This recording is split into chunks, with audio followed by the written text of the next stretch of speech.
we will come to other parts of the business in a moment, but I just wanted to get your take on where you think the COVID, or what assumptions you're making about the COVID pandemic, because clearly this affects, the life sciences part of your business, ingredients for vaccines, antibody therapies, and the like. So what assumptions are you making about the spread of the virus and therefore the demand for those services in, say, the rest of this year?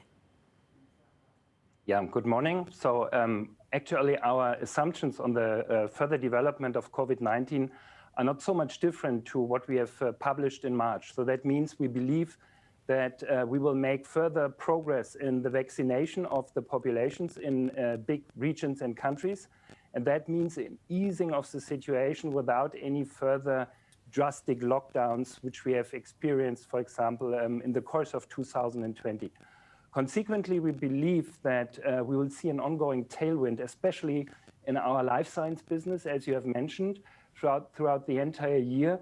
And especially our process solutions and bioprocessing businesses will be elevated by further COVID-19 demand or induced demand in the coming quarters. Good morning, Marcus. For all the many COVID-related products that you make, where is the supply chain most vulnerable? Where are the bottlenecks, or the ones that people aren't yet aware of?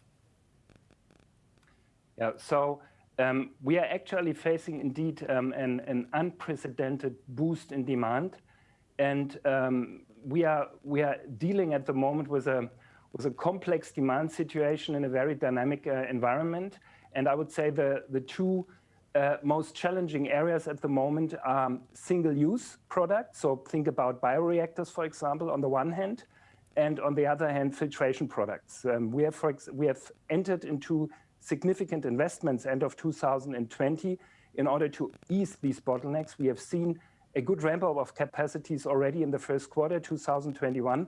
And that is, by the way, one explanation or one success factor which was driving the extraordinary growth in the first quarter with, for example, a 38% organic growth in process solutions.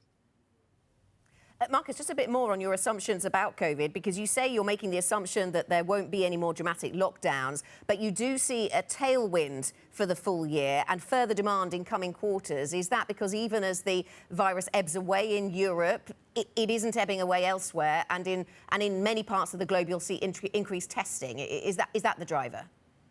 I think you're right. So it is increased testing on the one hand. On the other hand, we believe at the moment that a more likely scenario is that the COVID-19 virus will become, in a way, endemic. So that means many experts believe that COVID-19 will be with us for the next couple of years.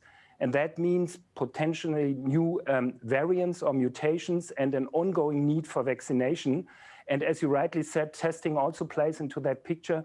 So all this taken together, we believe COVID will be with us for a while, and that would also have sustainably positive effects on some of our businesses.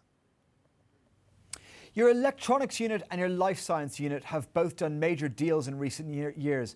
Does that mean that your pharmaceuticals division is next up for a big deal that we should be looking out for?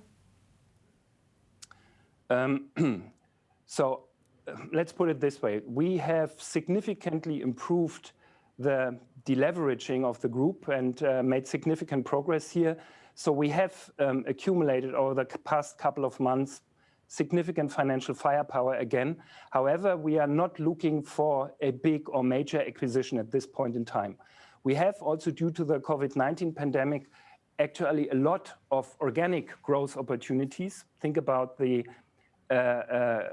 already done and also in the future coming capacity investments in the life science area, for example. Also in semiconductor solutions, we see, for example, huge activity on the side of the big chip manufacturers in big investments in their factories, which we need to accompany actually with own investments in order to be able to supply them also in the future and to support this unprecedented growth that what we see there coming. It goes without saying that we are also having a deep look into our healthcare business in order to support this going forward. But here I would say it is more likely that we are entering by and then, for example, in licensing deals, similar to the one that we have recently concluded beginning of April when we acquired Xevinapant. Let me ask you, I mean, you have done some big M&A. To Mark's point, you've done a big M&A in the semiconductor space, and we talked before about Versum Materials, the impact that's having on the business. All the talk at the moment in semiconductors is about a shortage of them and what that's doing to end customers and their ability to produce products. Marcus, how is the semiconductor supply crunch playing out for your business? Now, I would say, first of all, it's a good sign because it shows there's growth, there's strong demand. We all have read in the newspapers the issues, for example, that the automotive industry had with microchips. All this, I would say, shows that we have done the right thing in doing a major acquisition with Versum in order to be well prepared for a period most probably of pretty high growth that we are entering into. Our materials portfolio is strongly set up for this. And so we are looking for, at the moment, more for organic growth opportunities in order actually to bring us in a position to supply our customers who by themselves are investing a lot at the moment in chip manufacturing capacities. And that is a focus. Of course, we are also screening for inorganic opportunities. But as I said, for the entire group, it is very unlikely that in the foreseeable future, so that means over the next 1-2 years, we would be entering again in a big transformative deal. It is more smaller to mid-sized acquisitions in order to fill, for example, technology gaps or to build capacities in order to be prepared for growth opportunities that we see currently, especially in life science and in semiconductors.